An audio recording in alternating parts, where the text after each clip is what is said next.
Anchor person اکثر رانا اور آپ دیکھ رہے ہیں ہم تک نیوز۔ ناظرین، بریکنگ نیوز شامل کرتے ہیں ہمارے سی ای او رانا شکیل احمد کی رپورٹ کے مطابق بہترین کارکردگی اور ذمہ داران افسران میں سرٹیفکیٹس اور انعامات کی تقسیم۔ ترجمان فیصل آباد پولیس محمد طارق اور نائب ترجمان محمد نواز کو انعام دیا گیا۔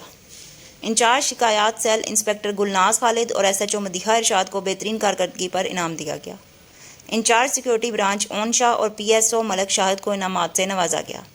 افسران فرائض ذمہ داری ایمانداری کے ساتھ بہتر اور اچھی کارکردگی دکھانے والے افسران اور جوانوں کی حوصلہ افزائی کی۔ پیشہ ورانہ صلاحیتوں کا مظاہرہ کرنے والے اہلکار محکمہ کا فخر ہیں۔ سی پی او فیصل آباد۔ سب کی خبر سب سے پہلے ہم تک۔ مزید خبروں اور اپڈیٹس کے لیے ہمارے چینل کو لائک کریں، سبسکرائب کریں۔